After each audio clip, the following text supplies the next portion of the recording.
Boys, girls, blue, pink, sports, art, short hair, long hair, makeup, no makeup, pants, dresses, cologne, perfume, extroverted, introverted, engineer, teacher, leader, bossy, tough, delicate, dumb, smart. Boys and girls. Middle school, such a pivotal point in our lives where we begin to explore and develop our personalities, is where gender norms begin to be enforced by our peers, our friends, and the media. These so-called norms influence our behavior as well as our perception of the other side. As the world advances, so does society. Though many of the derogative and sexist ideals have subsided in the last couple of years, much of the stigmas attached to boys and girls have stuck around and have even been accentuated with the onset of puberty and exposure to the internet. It is now where our brains become concrete in the way we identify and evaluate what it means to be a boy and what it means to be a girl. So, I know what you're thinking. I've been chatting it up this whole time and have yet to present you with any facts or evidence supporting my statement. So, I would like to do so right now. Fighting, war, and belligerence are all labeled as masculine, which I think many of us, sadly, can agree upon. Well, in 2011, only 14.5% of the military consisted of women. Sure, the numbers have almost certainly risen in the past 7 years, but it still supports my claim. Only 7 years ago, did 50% of the US population comprise 14.5% of the United States military. Moving forward, we can see that men are more likely to pursue STEM-related careers like engineering and science, while females are more likely to enter into a teaching field. These career paths correlate directly with the scores of boys and girls in school.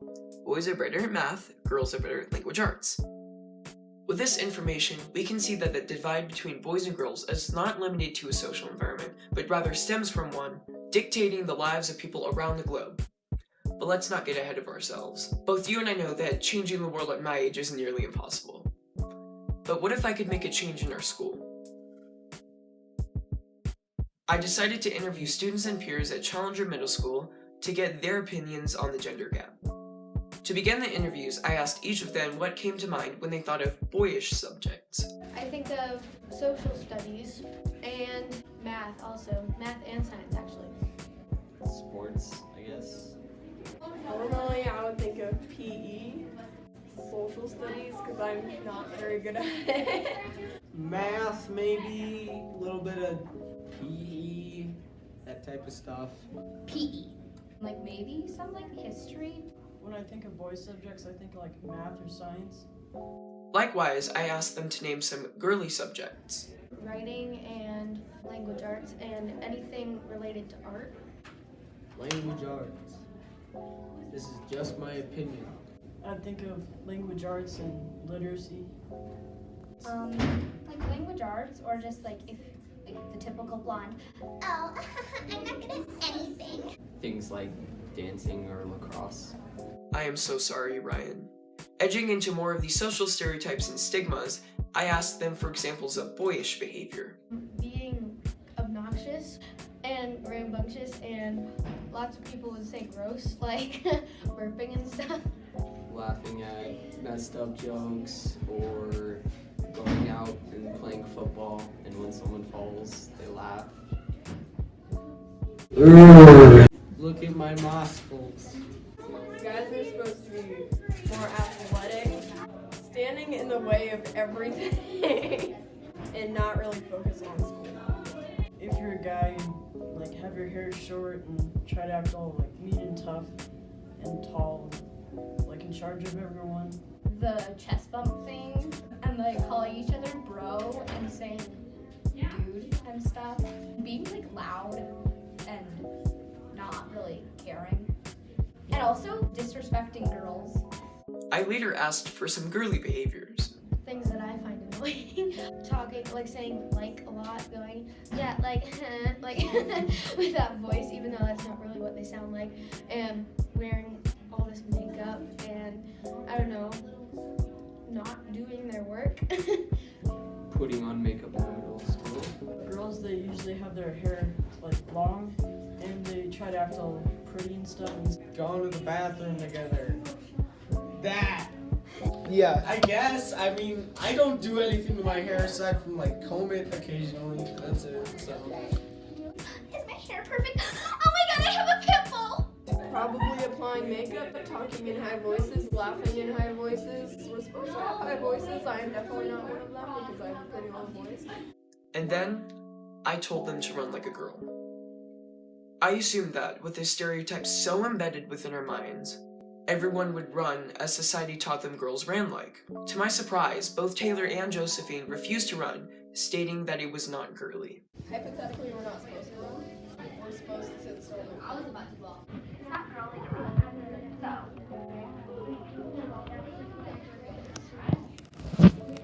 This reaction quite frankly made me mad. Not because they didn't run like girls, but because they had the image in their head that girls, as fragile and delicate as they are, cannot and should not run. I have no words. But then, Campbell ran as everyone else does. Normally. I asked her for her reasoning, and she gave the simple response. Because I am a girl. It's as simple as that. With all of the talented and gifted athletes from the past and from today, it has been proven time and time again that girls run just the same as boys do. I'm just glad someone knows that. Furthermore, I asked them whether they sat next to boys or girls at lunch. They're all female. They're dudes. We have like one girl in our group and that's about it. It depends on which table I sit at. Like one is like all girls and one is like half and half. It's kind of in the middle, but I guess more girls than boys. I would know because I sit next to him at lunch. At lunch, I sit more by girls, but in reality, I hang out a lot with guys over girls.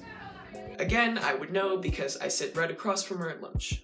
Digging deeper, I asked them why it is people get bullied if they don't conform to gender norms. In other words, why would they be made fun of for behaviors outside of the normal set of behaviors society has set in place? Because they're gender norms, and when people see someone who looks like a male or female on the outside, they expect certain actions from them. Because, I don't know, they feel uncomfortable by it. Because it's like unladylike to sit like this. They're expected to be like this and quiet and stuff, so that's the thing. Well, because a lot of people, they usually think that like if you're a boy, you should have like short hair and try to act like strong and stuff. But it's just people have been like acting the way they are for a really long time. So they just think that it's weird or like stupid that people act like not their gender, like the opposite gender. Because that's not the standard, and we're raised to follow a standard. Because it's strange or unusual and like you have to be either in the girl box or the boy box, and like even now still today like being transgender like isn't okay, so people still get made fun of, and like that can really take a toll on somebody, because what if they are thinking, what if I am, but they're like, no, I can't be. That can lead to depression and suicide and so many other things. And finally, I asked them whether or not they had been bullied because they acted outside of the gender norm. Not really. People don't make fun of me very often. Partially because I'm not one of the people who acts outside of the norm very often, and also because when they have tried making fun of me in the past, it didn't go well for them. No, it's just funny joke guy, so yeah. Sometimes at like recess in elementary school, they just say it like to be funny, like, oh, you run like a girl, but like they don't really mean like they're not trying to be mean or anything. Yes. After I cut my hair, I had guys actually call me a guy. And it's like, no, just because a girl cuts her hair does not make her a male. I'm typically louder, and so people are like, you should be quiet and girly, and I'm like, no, that's not me. In analysis of the answers I received, math, PE, science, and history are all thought of as boy subjects, whereas language arts and literacy are thought to be girl subjects. These responses fall neatly into the gendered proficiency in each subject. Of course, everyone has slightly different opinions on how a girl is supposed to act and how a boy is supposed to act, but all the results are practically the same. Boys are vulgar and boisterous, while girls are sensitive and beauty-oriented. Moreover, lunch is quite indicative, no, telling of someone's clique or social group. Boys sit next to boys and girls sit next to girls. In my opinion, each gender sits with their own, because we've been conditioned to think that sitting with anyone else either means you have romantic feelings for them or that you have romantic feelings for your own gender. Looking further into the latter statement, it doesn't make a lick of sense, as you would want to hang out the most with those you share romantic feelings for. But hey, what am I to do about it? Harassment due to one's behavior, to my surprise and to my dismay, happens more often to girls. You see, I surround myself with who I consider to be good people. Therefore, I rarely see bullying of any sort. To see my friends experience harassment because they didn't act ladylike is unacceptable. Anyone should be able to act, dress, or talk however they so choose. It is an unalienable right. Quickly though, I felt better with each and every word of encouragement spoken. Just be yourself and ignore them, because eventually they should figure out what they've done wrong, and they'll know that they've done wrong and try and fix it. Don't let anybody tell you otherwise what you want to act like or anything like that.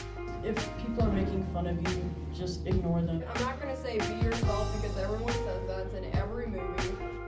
Your opinion matters over other people's. If you are human and you are alive and you have a brain, I think that people can do whatever they want with their brains. Those people don't matter. Ever. You are your own person. Don't care what they say. Sticks and stones may break my bones, but words will never hurt me. They do. But don't let them break your shield. Your shield is your friends, your family, people who love you for who you are, not who you're supposed to be. Whoever stumbles upon this documentary, let these words of truth help you through whatever you are battling. Now, I know what you must be thinking. Cole, this is the Take Action Project. All you've done is interview people, researched, and spoken a couple of words. To that I say, this is my contribution. This documentary is for everyone and anyone who has dealt or is dealing with their identity. You are your own person. Don't let anybody tell you otherwise what you want to act like.